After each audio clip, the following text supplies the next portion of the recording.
Welcome to Honeybee, real stories of love, lies, and betrayal, where every truth stings. Let's begin. My name is Frank.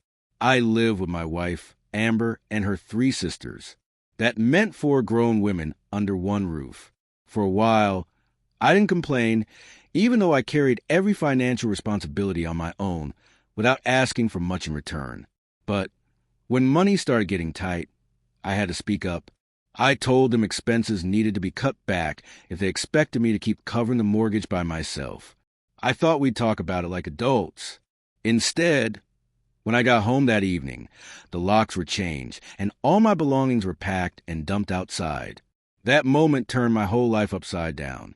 What happened afterward, none of them ever saw coming. When I think about how Amber and I began, I can't help but smile. We met in such an ordinary way, but from the start, we clicked instantly. We dated for nearly 2 years before I proposed, and during that time, we became each other's best friends. Nothing about our connection felt forced. When I asked her to marry me, there wasn't even a flicker of doubt in her eyes. She hugged me so tightly it felt like forever. Our wedding wasn't extravagant. We didn't have the budget for that, and honestly, neither of us cared. It was small, intimate, held outdoors in a quiet space Amber loved. She kept telling everyone, "This is the beginning of everything I've ever dreamed of." But I also knew reality would hit us quickly. Before the wedding, I had been living in a cramped 1-bedroom apartment. It was hardly the kind of place to start a family. No room, barely space for essentials. Amber never complained, but I knew she dreamed of raising kids in a warm, stable home. That stayed with me. So I quietly started planning. Long before we even set a wedding date, I began saving. My goal was simple, a proper family home. I didn't tell Amber right away because I wanted it to be a surprise. Eventually, I found a house in a neighborhood she had once said she loved. A few years into our marriage, we had the usual ups and downs, but overall, things were steady. Then, one evening, a phone call shattered everything. Amber's parents had been in a car accident. They didn't survive. I'll never forget the sound she made when I told her. I held her in my arms for hours as she shook uncontrollably. For weeks afterward, I watched her fall apart in ways I never thought possible. She barely spoke, barely ate, just drifted to the house like a ghost. Amber was the oldest of 4 sisters. After the funeral, it became clear her younger sisters didn't really have anyone to turn to. There were distant relatives in another state, but none they trusted or felt close to. I could see it in Amber's eyes. She wasn't going to let them scatter. She wanted to be their anchor now, their protector, their everything. So we opened our doors. Nobody forced me. I agreed willingly. I told her, "If this is what you need, we'll manage. It's only temporary." I knew it wouldn't be easy, but standing by your partner during storms is what marriage meant to me.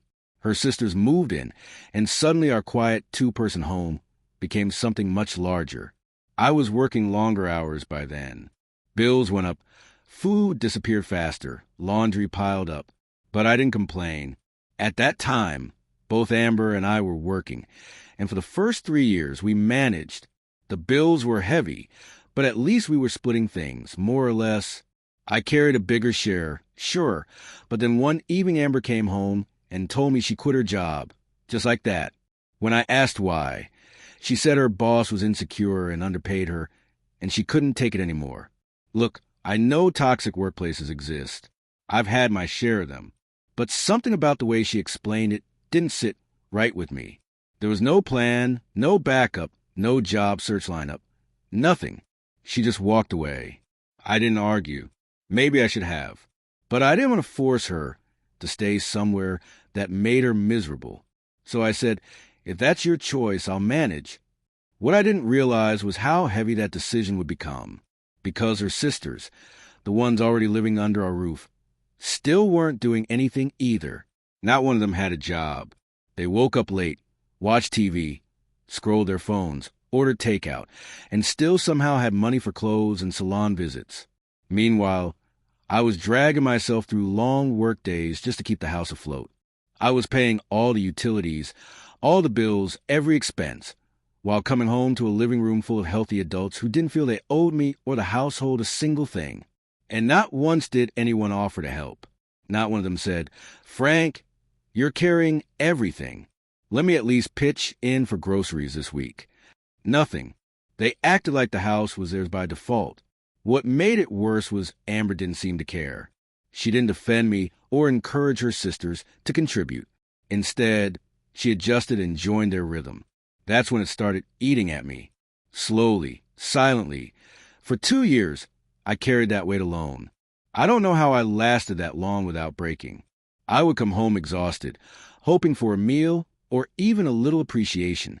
Instead, the kitchen was a mess, nothing cooked, and her sisters lounging around as if they were on vacation. Amber never stopped the chaos. She just slipped into the bedroom while I sat there wondering what I was working so hard for. When the credit cards maxed out, I dipped into savings.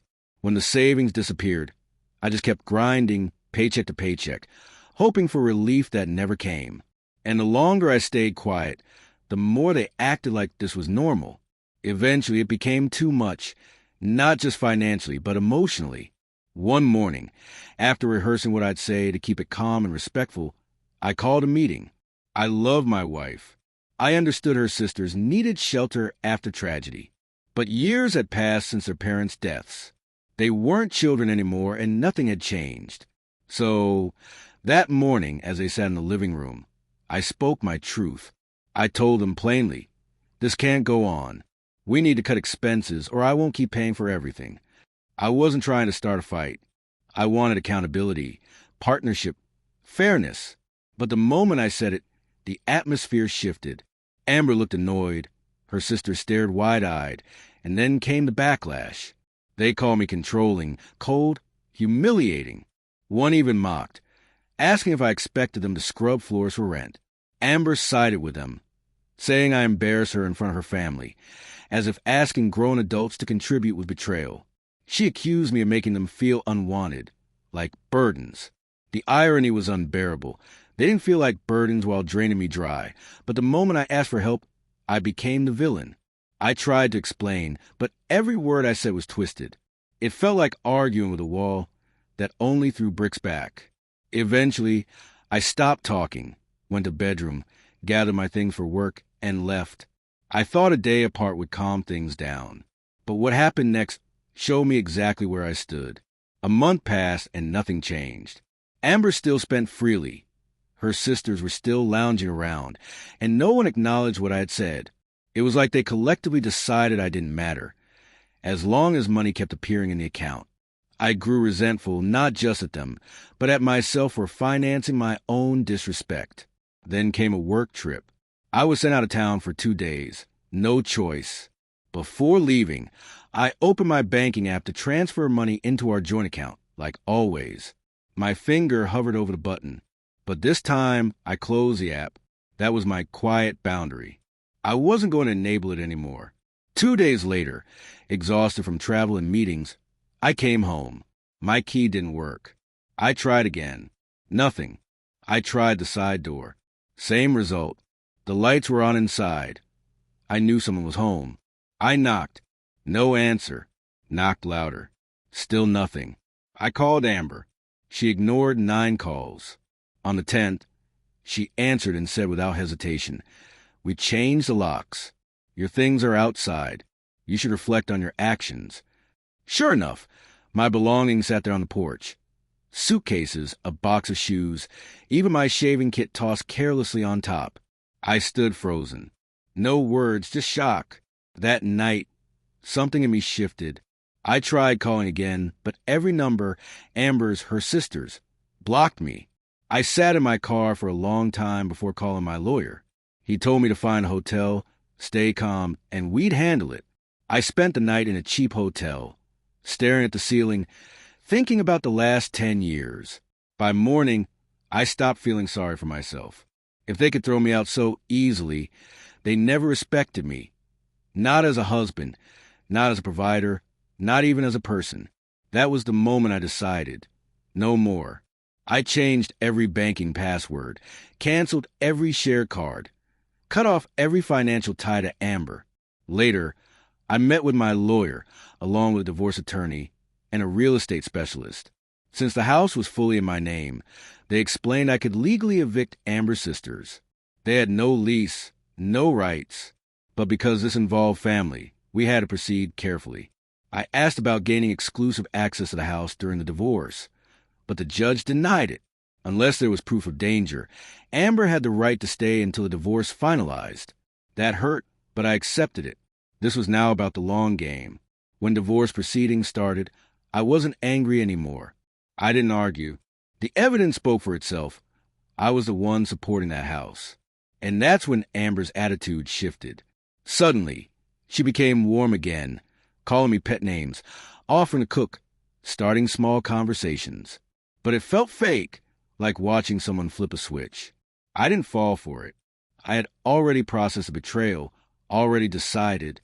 The marriage ended shortly after. The court ruled the house stayed with me. The financial records were undeniable. Amber received a settlement, but within months, it was gone. Poor planning, or maybe the lifestyle caught up. I didn't ask. It wasn't my concern anymore. I sold the house too. Too many memories. Bought a smaller place just for me. For the first time in years, I could breathe. Almost a year later, Amber reached out. She said she wanted to talk. She admitted she found a job, but it barely covered her bills. She wasn't asking directly for help, but I could hear it in her voice. She finally felt the weight I had carried for years. I just said, "Now you understand." And that was it. I hung up. I wasn't her provider anymore. I wasn't tied to a house where my worth was measured by money.